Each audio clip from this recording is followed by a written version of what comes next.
सुनी भाई साहब का आई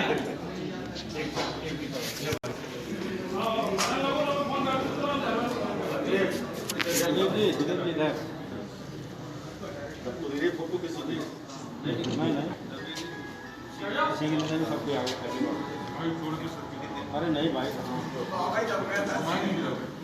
भारतीय जनता पार्टी नगर दुखी का प्रशिक्षण शिविर के मौके पर हमारे बड़े भाई माननीय श्री प्रदीप सरावली जी, जो कि पूर्व जिलाध्यक्ष हैं महानगर झांसी, 1987 से संघ के स्वयंसेवक बने, 1990 में संघ के प्रचारक बने,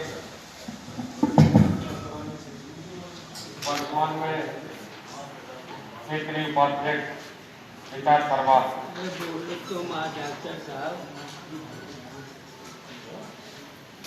और नगर दुखी में आ जाने पर हम उनका स्वागत वंदन अभिनंदन करते हैं। आज एक प्रशिक्षण शिविर में नगर दुखी के नगर पदाधिकारी, जिला के पदाधिकारी, जो संयोजक, जिला संयोजक पधारे हैं, माननीय बड़े भाई दिलीप द्विवेदी जी, अरविंद चट्टू जी, श्री मनोज पालीवाल जी, सुदीप, नीरज द्विवेदी के देवी, अर्किशोर रेखू जी एवं महामंत्री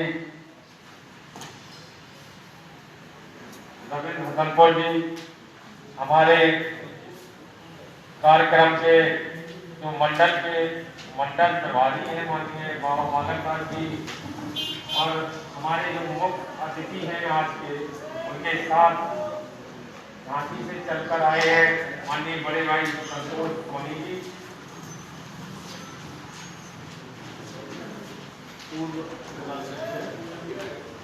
और हमारे मीडिया प्रभारी, जिला मीडिया प्रभारी माननीय शक्ति गौरी जी, क्रांति शर्मा, बाबा जी एवं प्रशांत द्विवेदी, अखिलेश चतुर्वेदी जी, प्रशांत जी एवं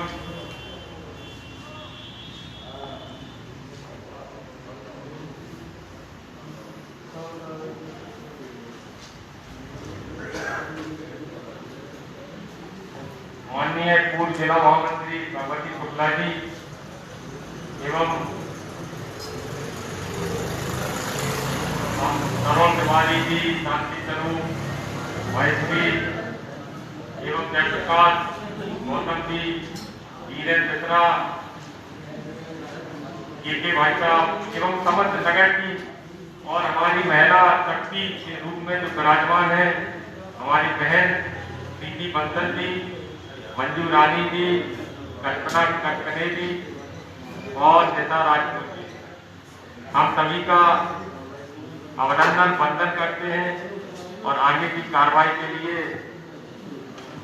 संतोष गोस्वामी को जो संचालन कर रहे हैं उन्हें कमान करूं। बहुत बहुत धन्यवाद है। अभी भाई हमारे नगर दुखी के नगर अध्यक्ष डॉक्टर गिरीश चतुर्वेदी जी ने परिचय कराया और हमारे सभी पदाधिकारी जो उपस्थित हैं, कार्यकर्ता बंधु जो भी इस हॉल में उपस्थित हैं, इस सत्र को में शामिल हुए हैं, सभी का उन्होंने संबोधन भी किया। मैं उनको अपनी ओर से बहुत बहुत आभार प्रकट करता हूं कि आपने, क्योंकि मैं बहुत से ऐसे लोग हैं जिनका नाम जानता हूं तो पद नहीं जानता, पद जानता हूं तो नाम नहीं जानता, तो कम से कम बड़े भाई ने ये काम बहुत आसान कर दिया। मैं सत्र को आरंभ करने से पहले 2 लाइनें कहूँगा, इसके बाद अतिथि महोदय को बुलाऊंगा। कहते हैं कि फुटपाथ पर पड़ा था जाने कौन था बेचारा, फुटपाथ पर पड़ा था जाने कौन था बेचारा, भूखा था शायद बहुत दिनों से जब वह लोग को सिधारा। फुटपाथ पर पड़ा था जाने कौन था बेचारा भूखा था 60 दिनों से, जब वह लोग को सिधारा और कुर्ता उठाकर देखा तो पेट पर लिखा था सारे जहां से अच्छा हिंदुस्तान हमारा, सारे जहां से अच्छा हिंदुस्तान हमारा। मैं कार्यक्रम को आगे बढ़ाता हुआ आज के कार्यक्रम के मुख्य वक्ता के रूप में हमारे बीच उपस्थित है सम्मानीय प्रदीप सरावले जी, उनसे आग्रह निवेदन करूंगा कि वो आज का सत्र लेने की कृपा करें, अपना विषय रखने की कृपा करें। सम्मानीय प्रदीप सरावले जी।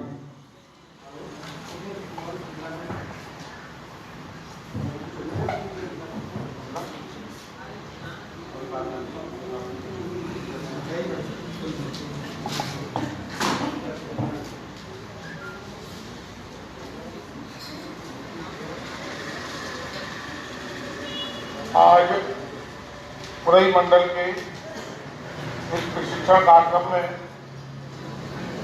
उद्घाटन सत्र है। इस उद्घाटन सत्र की अध्यक्षता कर रहे हमारे मंडल अध्यक्ष श्रीमान डॉक्टर गिरीश चतुर्वेदी जी और सभागार में उपस्थित हमारे इस मंडल के प्रभारी श्रीमान बालकदास पाल जी, क्षेत्रीय किसान मोर्चा के उपाध्यक्ष डॉक्टर नवाब सिंह जी, क्षेत्रीय महामंत्री युवा मोर्चा अग्निवेश चतुर्वेदी जी, प्रदेश मंत्री युवा मोर्चा प्रशांत द्विवेदी जी, प्रदेश मंत्री युवा मोर्चा विकास श्रीवास्तव जी, विधानसभा के प्रभारी प्रशांत अवस्थी जी, जिला महामंत्री श्री दिलीप दुबे जी, जिला महामंत्री श्रीमान रविंद्र सिंह जी, जिला कोषाध्यक्ष श्रीमान हरि किशोर जी, जिला मंत्री श्रीमान नीरज द्विवेदी जी, जिला उपाध्यक्ष मनोज पालीवाल जी, जिला मीडिया प्रभारी शक्ति प्रोहोई जी एवं उपस्थित सभी कार्यकर्ता, महिला मोर्चा के भी कार्यकर्ता उपस्थित हैं।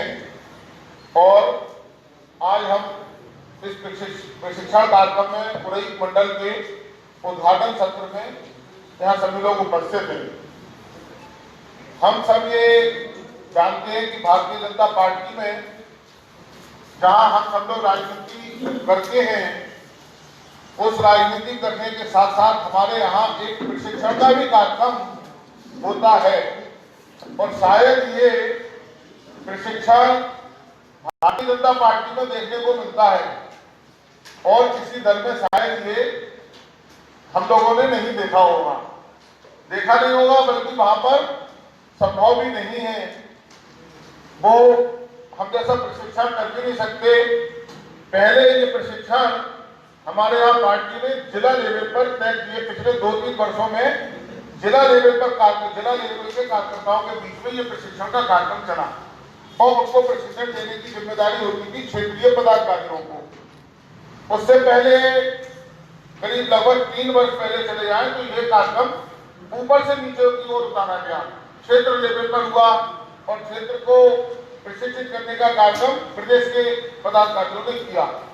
आज हमारी सफलता है कि ये उतरते उतरते हम मंडल लेवल पर अपना प्रशिक्षण कार्यक्रम करने में सफल हुए और मंडल स्तर पर भी इतनी अच्छी भव्य व्यवस्थाएं करने में सफल हुए। जो व्यवस्था है का कार्यक्रम हो रहा है, व्यवस्थित हो, सही ढंग से हो, जो हमारी कार्य पद्धति है बिल्कुल उसके अनुरूप होना चाहिए। इसके अलावा जैसे प्रशिक्षण के अलावा हमारी बैठकें होती है, राजनीतिक सभाएं होती है, समय समय पर कार्यक्रम होते हैं, उनमें हो सकता है कि कुछ त्रुटि हो जाती होगी, लेकिन ये हमारा प्रशिक्षण का कार्यक्रम है। इसमें जो पार्टी की का सिस्टम है बिल्कुल उसके अनुरूप होना चाहिए, क्योंकि यहीं से प्रशिक्षण लेकर के हमको आगे जो यहाँ से हम सीखेंगे उसी के आधार पर हमको पार्टी को चलाने का काम करना है। एक तरीके से ये हमारी ट्रेनिंग है, कैसे हमको बैठक में आना है, कैसे हमारा संचालन होना है, हमारा मंच कैसा होना चाहिए, मंच पर चित्र कैसे होना चाहिए और उसमें अगर त्रुटि हो तो लक्ष्मण जी जैसे लोग भी उपस्थित होना चाहिए, जो रोकते रहे, संचालक को भी रोकते रहे कि कहाँ गलती हम लोग कर रहे हैं। तो इस प्रकार से ये हमारा एक कार्यक्रम, ये हमारा सीखने का कार्यक्रम है। ये हम जो सीखेंगे हम निश्चित रूप से आगे सीखेंगे और हम जो सीखेंगे उसी के आधार पर हमको अपनी पार्टी को आगे बढ़ाना है।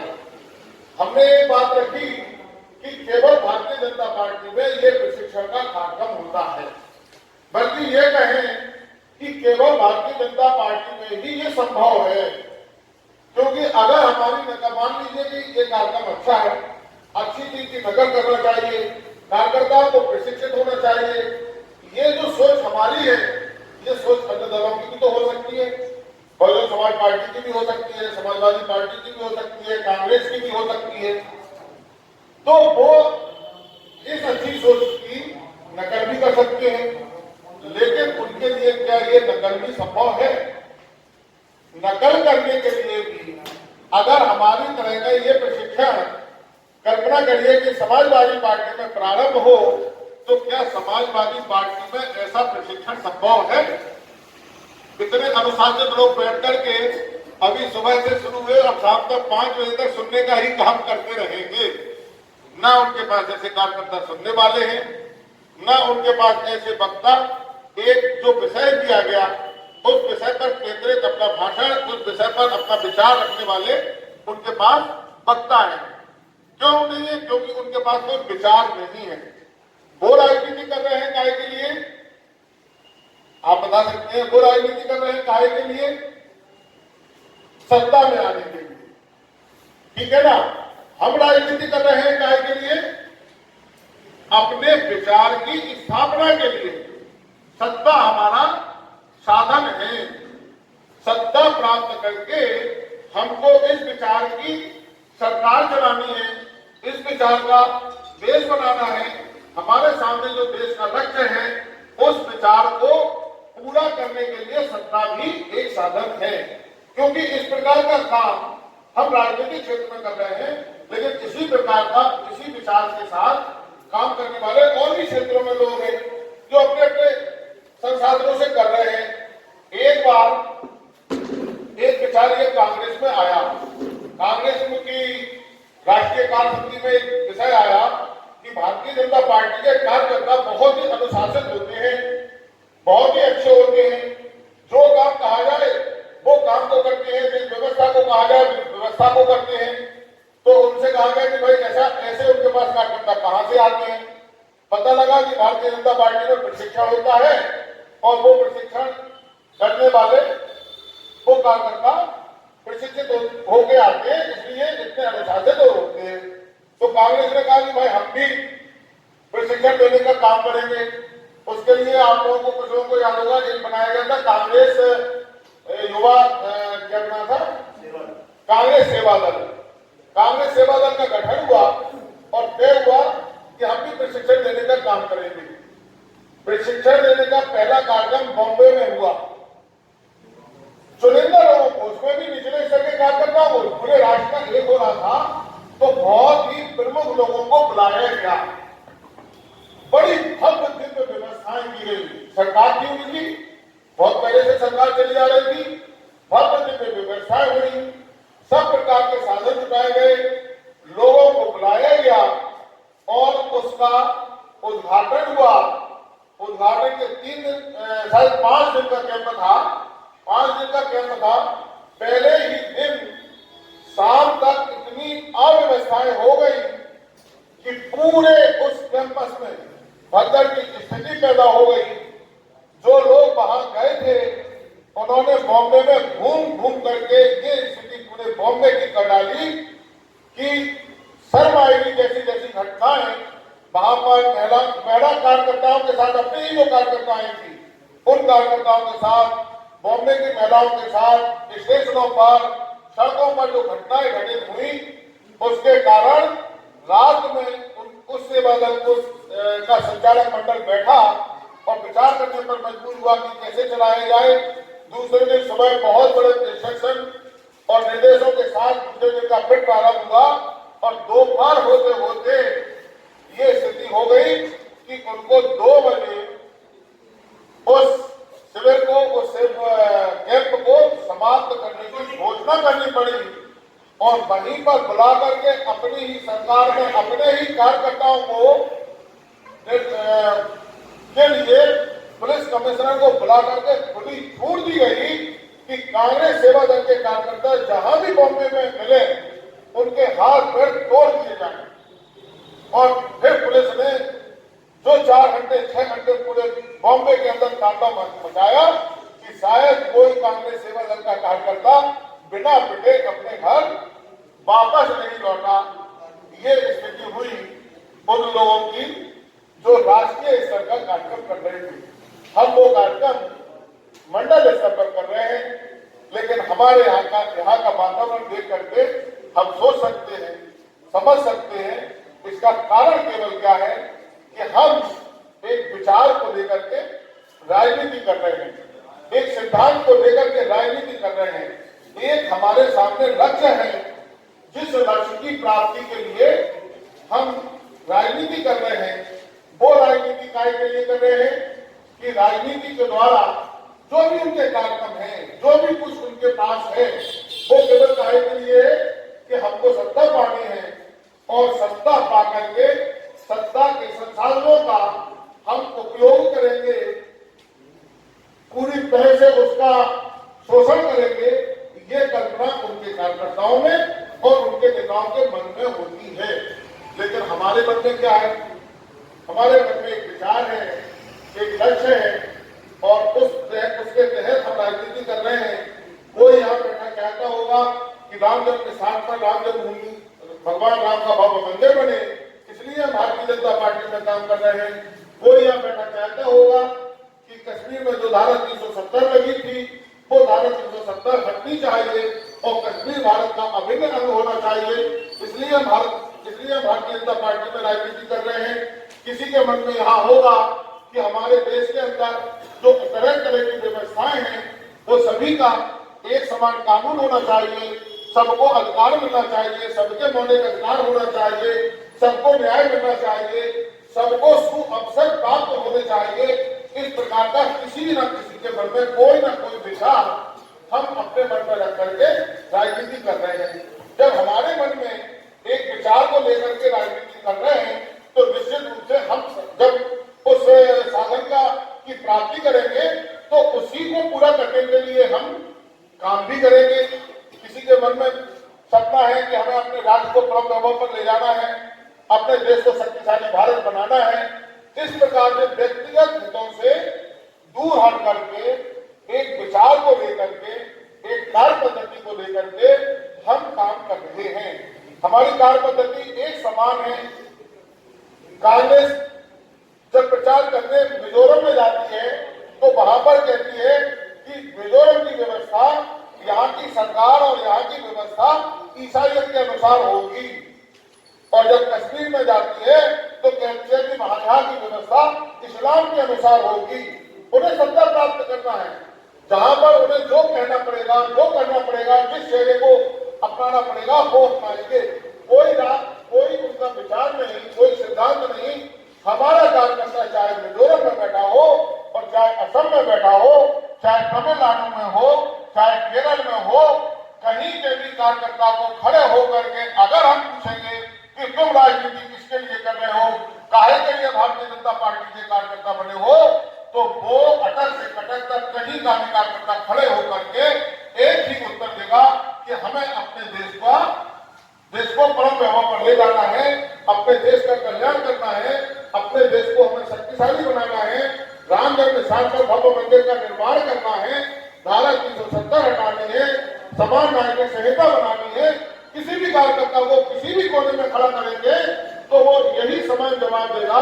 और अगर उससे पूछा जाए कि इसको हटाने के लिए आप क्या करेंगे तो वह भी यही कहेगा कि हम इस प्रकार के कार्यक्रम करेंगे, हम मंडल का प्रशिक्षण करेंगे, इस प्रकार से हमारा प्रशिक्षण होगा, हम अपने वक्ता को बुलाएंगे, अपने कार्यकर्ताओं को सिखाएंगे कि हमारा विचार क्या है, हमारा सिद्धांत क्या है, हमारी कार्य पद्धति क्या है।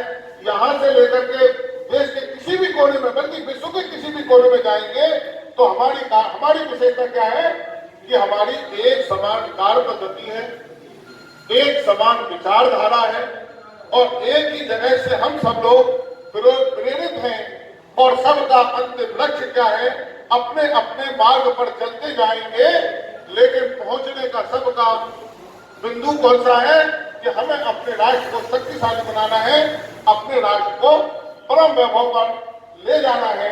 एक विचार और एक कार्य पद्धति के आधार पर हम अपने अलग अलग क्षेत्रों में काम करने वाले सारे लोग एक ही तरीके से सोचते हैं, एक ही तरीके से करते हैं। यहाँ पर ये मंडल का कार्यक्रम चल रहा है, हो सकता है कि मणिपुर में भी कार्यक्रम चल रहा हो, वहां भी प्रशिक्षण हो रहा हो। अगर वहां का भी प्रशिक्षण हो रहा होगा तो शायद यही सिलेबस वहां भी होगा।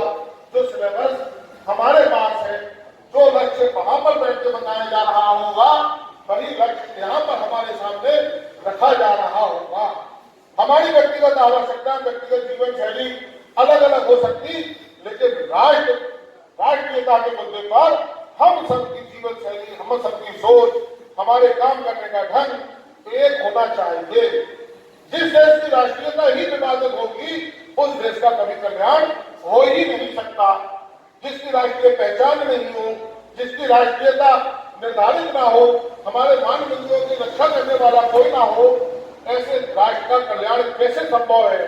तो आज हमारे आराध अगर हम पूछें तो शायद पूरे देश के विद्यार्थियों से अगर पूछा जाए, विद्यार्थी परिषद के कार्यकर्ताओं से पूछा जाए कि आप किसे मान करके विद्यार्थी परिषद का काम कर रहे हैं, तो शायद 1 लाख में से 99,999 लोगों का जवाब होगा कि हम स्वामी विवेकानंद को अपना आदर्श मानते हैं। चाहे वो किसी भी देश के कोने में रहने वाला होगा, सबके अपने आदर्श तय हैं, सबके अपने मान बिंदु तय हैं। इस देश की राष्ट्रीयता तय हुई थी। इस सब के लिए हम एक विचार को लेकर के काम कर रहे हैं। जब हमारा देश स्वतंत्रता की लड़ाई लड़ रहा था, स्वतंत्रता का आंदोलन इस देश के अंदर जब चल रहा था, कुछ चिंतक होते हैं, कुछ विचारक होते हैं, राष्ट्रवादी लोग होते हैं जो केवल राष्ट्र के लिए सोचते हैं। वो हम जैसे अभी अपने परिवार के बारे में मान ले कि अगर सोच रहे हैं, अगर हम अपने परिवार के बारे में सोचेंगे तो 2-4 वर्ष बाद के बारे में सोचेंगे, कोई देश समाज के बारे में सोचेगा, 10-15 वर्ष के बारे में सोचेगा, फिर और बड़ा चिंतक होगा 50 साल के बारे में सोचेगा। तो ऐसे ही एक चिंतक उस समय जो आंदोलन, कांग्रेस आंदोलन का नेतृत्व कर रही थी, उसे सिखाना है, कौन से संस्कार हमें इसको देने का काम करना है और हम स्वतंत्र होंगे।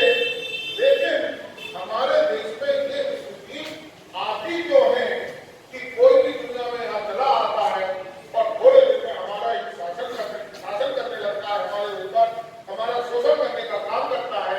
जबकि दूसरी तरफ देखें, योद्धाओं का देश है ये, वीरों का देश है ये। पूरे देश में तो छोड़ दीजिए, अभी तो रही पूरे तो हर मोहल्ले में बड़े बड़े वीर पैदा हुए होंगे, बड़े बड़े इतिहास होंगे, पैरवान लोग बन जाएंगे। ऐसी स्थिति होने के बावजूद भी सब बड़े धार्मिक हैं, बड़े संस्कारी हैं। फिर कारण क्या है? फिर कौन सी ऐसी चीज है कि हमारे ऊपर बाहर से आने वाला व्यक्ति आकर के हमारा शोषण करता है और हम उसको यहाँ रहने का उसे स्वीकार कर लेते हैं। तो उनके मन में जब ये विचार चला और उन्होंने ये अध्ययन किया कि इसके कारण क्या है, तो उन्होंने एक चीज देखी।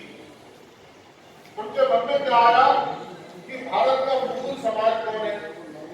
एक परिवार की को सामने रख करके, इस विचार को रख के डॉक्टर हेडगेवार ने, जब कोई नहीं मिला तो एक 5-6 बच्चों को लेकर के, 10 से 12-13 वर्ष के बच्चों को लेकर के संगठन का काम, एक मैदान में बच्चों को खिलाएंगे और खेल खेल के नाम पर उनके अंदर देशभक्ति की भावना पैदा करेंगे, उनके अंदर संस्कार पैदा करेंगे, उनके अंदर समाज की पीड़ा पैदा करेंगे। समाज का दर्द हमारा दर्द है, ये देश हमारा है, ये समाज हमारा है, ये हिंदू समाज हमारा है। इन संस्कारों के साथ हम इन बच्चों के माध्यम से एक संगठन का काम प्रारंभ करेंगे। विजयादशमी 1925 को ये काम डॉक्टर हेडगेवार ने नागपुर से प्रारंभ किया और उसको हम जो खेल का स्थान का नाम रखा, उसको हम सब जानते हैं, अधिकतम लोग गए भी होंगे, और उसका नाम रखा शाखा और उस संगठन का नाम रखा राष्ट्रीय स्वयंसेवक संघ। राष्ट्रीय स्वयंसेवक संघ ने उन शाखाओं के विस्तार का काम प्रारंभ किया। वो 500 बच्चे बड़े हुए, उनको देश के अलग अलग भागों में भेजने का काम किया। उन्होंने अपने देश के अलग अलग भागों में जाकर के वहां जाकर के शाखाएं प्रारंभ की और शाखाओं पर उन्होंने आगे उनको प्रशिक्षित करने का काम किया और देशभक्तों की एक फौज की फौज खड़ी होने लगी, जो एक ही समान कार्य पद्धति थी, जिसका एक समान विचार था, एक सोच थी और इस कार्य को निरंतर करते करते आगे ये बढ़ने लगा। जब हमारे पास देशभक्तों की फौज खड़ी होने लगी, देश और समाज की चिंता करने वाले कार्यकर्ता खड़े होने लगे, तो उन्हीं कार्यकर्ताओं को राष्ट्रीय स्वयंसेवक संघ ने केवल शाखा के माध्यम से देशभक्त कार्यकर्ताओं की सेना, संस्कारित सेना, चरित्रवान लोगों की सेना, राष्ट्रीयता का भाव रखने वालों की सेना खड़ा करने का काम किया। जब ऐसे लोग खड़े हो गए तो उन्होंने आगे का काम किया। राष्ट्रीय स्वयंसेवक संघ ने सीधे काम नहीं किया। उन कार्यकर्ताओं ने, हमको समाज का दर्द है, हमको समाज की पीड़ा है, हम समाज में रहते हैं और समाज में जहां जहां कमी और जहां जहां त्रुटि उन्हें नजर आने लगी, उस क्षेत्र में जाकर के उन्होंने काम को अपने इसी विचार को लेकर के, इसी कार्य पद्धति को लेकर के, इसी लक्ष्य को लेकर के सबके सामने रख करके अलग अलग समाज के विभिन्न क्षेत्रों में काम प्रारंभ किया। जैसे विद्यार्थियों के क्षेत्र में विद्यार्थियों को समझ में आया, कार्यकर्ताओं को संघ में शाखा जाने वाले कार्यकर्ताओं को, लोगों को समझ में आया कि ये जो हमारी शिक्षा पद्धति है, ये हमारा जो शिक्षा का ढांचा है, इसमें तो देशभक्त पैदा होने की जगह देशद्रोही पैदा हो रहे हैं कि यहाँ की शिक्षा प्राप्त करते हैं, यहाँ से पीएचडी करने वाले, यहाँ से डॉक्टरेट करने वाले बाद में जाकर के दिल्ली यूनिवर्सिटी में पढ़ते हैं और नारा लगाते हैं कि देश के टुकड़े होंगे हजार, ईसा अल्लाह। ये कैसी शिक्षा है? इस शिक्षा में सुधार होना चाहिए, विद्यार्थियों को संस्कार मिलना चाहिए, विद्यार्थियों को अपनी प्राचीन संस्कृति से जुड़ने का काम होना चाहिए, अपने देश से प्रेम करने का संस्कार उनके अंदर होना चाहिए। ये कोई भी चीज उनको मिलने का काम नहीं हो रहा है। तो ये सोच करके कुछ लोगों ने विद्यार्थियों के बीच में विद्यार्थी परिषद के नाम से संगठन खड़ा किया। वही लक्ष्य था, वही विचार था और विद्यार्थियों के बीच में काम प्रारंभ हुआ। आज हम देखते हैं कि विद्यार्थी परिषद के माध्यम से हमको हजारों सैकड़ों देशभक्त कार्यकर्ता प्राप्त होते हैं। एक संगठन चल रहा था, मजदूरों के बीच में कम्युनिस्ट पूरे देश पर हावी थे, देश पर कब्जा किए हुए थे। मजदूरों का बड़ा संगठन उनके हाथ में था। जब चाहे जहां चाहे हड़ताल कर देते थे, जहां चाहे देश को खड़ा कर देते थे। जब चीन का युद्ध हुआ तो उसी हमारे ही देश के राजनीतिक दल के अनुयायी मजदूर संगठनों ने चीन का विरोध करने के लिए मना कर दिया था। इससे बड़ी शर्म की बात क्या हो सकती है? हम अगर मान लीजिए कि कम्युनिस्ट के संगठन के कार्यकर्ता हैं, मजदूर संघ के कार्यकर्ता हैं, तो क्या हम भारत के नहीं है? भारत का खाते हैं, भारत से हक मांगने की बात कर रहे हैं, लेकिन हमारी राजनीति का बदल रही। जब कहा गया उनसे कि आप चीन के विरोध में प्रस्ताव पास करके संयुक्त राष्ट्र को भेजिए, तो प्रस्ताव पास करने के लिए उन्होंने मना कर दिया। जब वहां कमी नजर आई तो हमारे एक कार्यकर्ता दत्तोपंत जी खैटी ने कहा कि मजदूरों के बीच में हमारा काम खड़ा होना चाहिए। मजदूरों के बीच में भी हम वही विचार, वही लक्ष्य, वही कार्य पद्धति, वही संस्कार देकर के हमने प्रारंभ किया। तो अंतर स्पष्ट देखने को क्या मिला? उनका नारा था, हमारी मांगे पूरी हो, चाहे जो मजबूरी हो। और हमने नारा दिया, देश हित में करेंगे काम के लेंगे पूरे दाम। लेकिन काम किसके हित में करेंगे? देश हित में करेंगे। अगर कभी चीन का आक्रमण होगा तो हम सब देश के साथ खड़े होंगे, जो भी परिस्थिति होगी उसका सामना करेंगे, लेकिन राष्ट्र के लिए पहले खड़े होंगे। ऐसे संस्कारों के साथ भारतीय मजदूर संघ ने काम प्रारंभ किया। ऐसे किसानों के बीच में हम अपनी माटी से प्रेम करते हैं। हमारे संस्कारों में तो जगह जगह पे राष्ट्रीयता और धार्मिकता दिखाई देती है, लेकिन वो राष्ट्रीयता और धार्मिकता जब देश के लिए काम करने की बात आती है तो हमारी कहाँ चली जाती है? हमारी देशभक्ति केवल कब जागती है? जब पाकिस्तान के पर लड़ाई सीमा पर लड़ाई छिड़ जाए या कश्मीर में 2 आतंकवादी हमला कर दे, पूरे देश की राष्ट्रीयता जाग जाती है और वो खत्म, हमारी राष्ट्रीयता खत्म हो जाती है। राष्ट्रीयता हमारे स्वभाव में होनी चाहिए, हमारे संस्कारों में होनी चाहिए, 24 घंटे हमारी सोच में होनी चाहिए। हम यहाँ बैठे हैं, हम बैठने, हमारे बैठने से किस प्रकार से बैठेंगे, इस प्रकार का कार्यक्रम करेंगे, इससे राष्ट्र को क्या लाभ और हानि है, हर चीज का आकलन और मूल्यांकन जब हम राष्ट्र के साथ करेंगे उसे हम राष्ट्रीयता कहेंगे।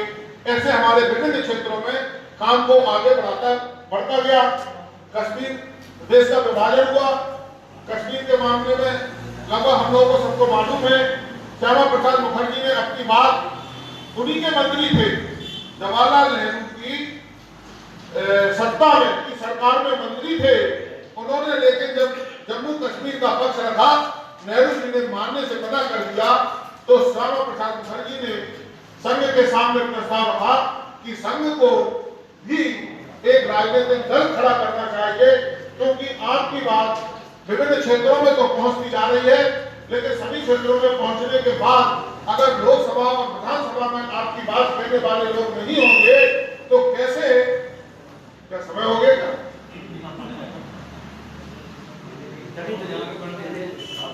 अगर हमारी बात को कहने वाले राजनीतिक क्षेत्र में लोकसभा और विधानसभा में लोग नहीं होंगे तो कैसे हम अपने विचार को आगे बढ़ा पाएंगे?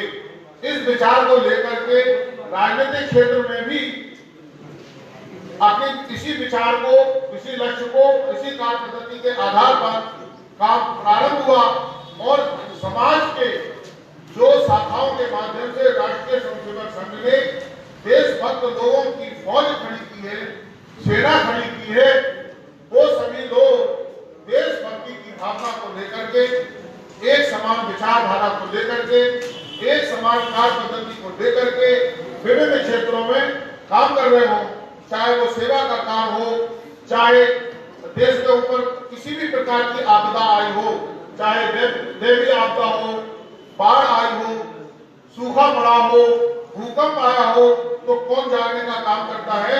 एक उदाहरण को देकर के हम अपनी बात को खत्म करेंगे। जब हमारे सामने संगठन और गैर संगठन में अंतर क्या होता है, एक उस बात को समझाने की कोशिश करेंगे। हमारा संगठन है राष्ट्रीय स्वयंसेवक संघ, जहां से हम प्रेरणा लेते हैं। हम भारतीय जनता पार्टी राष्ट्रीय स्वयंसेवक संघ की प्रेरणा से उसी विचार को लेकर के हम यहाँ पर बैठे भारतीय जनता पार्टी में काम कर रहे हैं। लेकिन हम सब लोगों की विशेषता क्या है? यहाँ पर सब लोगों की विशेषता, यहाँ बैठे लोगों की विशेषता है कि हमारी एक सोच है, एक समान कार्य पद्धति है, एक समान विचारधारा है और एक ही लक्ष्य है।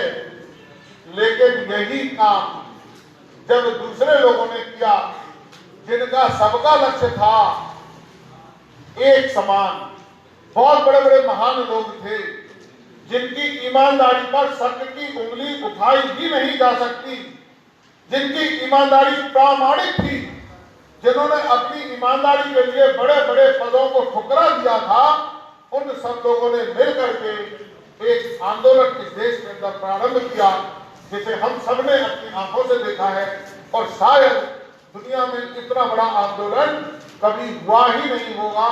अन्ना हजारे के नेतृत्व में बहुत सारे देशभक्त लोगों की फौज थी, ईमानदार लोगों की फौज थी, जिन सब ने मिलकर के इस देश में व्यवस्था परिवर्तन के नाम पर आंदोलन द्वारा शिक्षा शिविर का कार्यक्रम समय पर शुरू हुआ।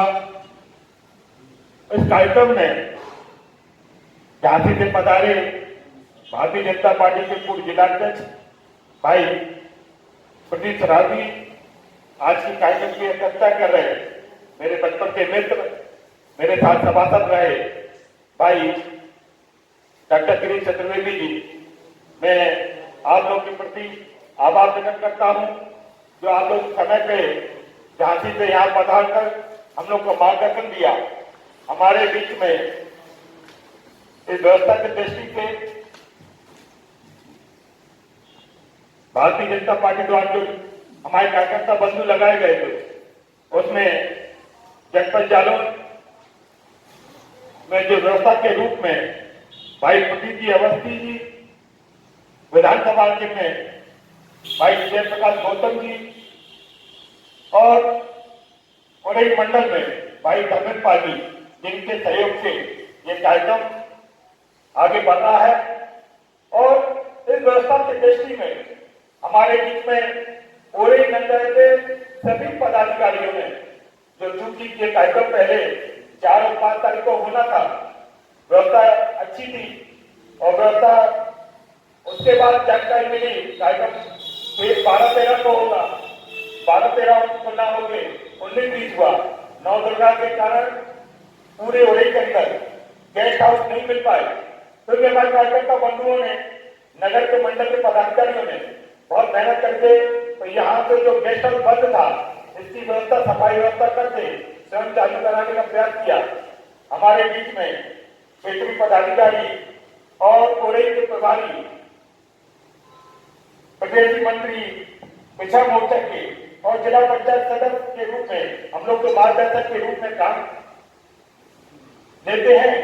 ऐसे माननीय बालक पासवान जी किसान मोर्चा के मेरे पिता तो क्षेत्रीय महामंत्री श्री नवाब सिंह यादव जी, जो तो परिवार से, पुराने परिवार से जुड़ा हूँ, डॉक्टर संरक्षक परिवार से, इसलिए उनका परिवार में हमारा मार्गदर्शन हमेशा मिलता रहा। आज भी इस कार्यक्रम में हमें मार्गदर्शन मिल रहा है।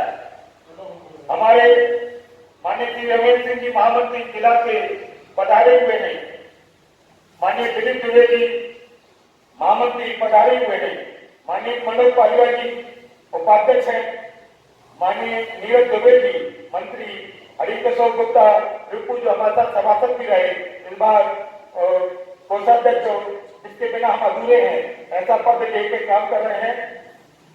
हमारे बीच में जो हम चर्चा का विषय बने, ऐसे मीडिया के रूप में हमारे जिले के पदाधिकारी भाई सती गोरी जी, यदि चुनाव की प्रचार की कमान यदि किसी को संभाली जाए तो शांतिशोर महेश्वरी भैया के बिना हम लोग नहीं संभाल सकते। ऐसे बड़े भाई शांतिशोर महेश्वरी जी, बहन मंजू रानी जी जो मंत्री हैं पधारी हुई हैं, बहन कृति बंसल जी, रात्रि को 4-5 बजे का फोन आया कि मुझे भैया कोई जिम्मेदारी दे दीजिए। मैंने 8 बजे उनको एक जिम्मेदारी दी, वो निश्चित रूप पर उन्होंने निर्वहन किया। ऐसे जिलाध्यक्ष कृति बंसल जी, बहन कल्पना कन्हैया जी, बहन निशा राजपूत जी, हमारे प्रदेश में युवा मोर्चा की पहचान बनाने वाले जनपद जालौन की धड़कन कह दीजिए, एक किसान कह दीजिए, ऐसे विकास श्रीवास्तव जी जो उड़ई से लेकर लखनऊ तक हमारे उड़ई का नाम रोशन कर रहे हैं और प्रदेश के मंत्री युवा मोर्चा के रूप में काम भी कर रहे हैं।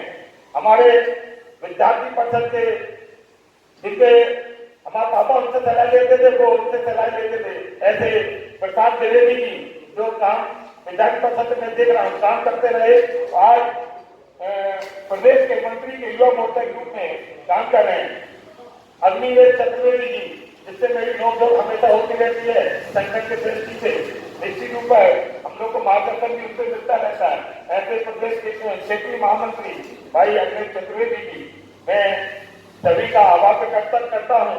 हमारे बीच में व्यापार मंडल के जिलाध्यक्ष भाई तरुण तिवारी जी, नगर अध्यक्ष पूर्व जिसके मार्गदर्शन में मैंने काम किया, बड़े भाई श्री नीरज महेश्वरी जी, सभासद श्री के भाई साहब, सभी का नाम लूंगा तो पूरा हो जाएगा, आगे भी देता रहूंगा।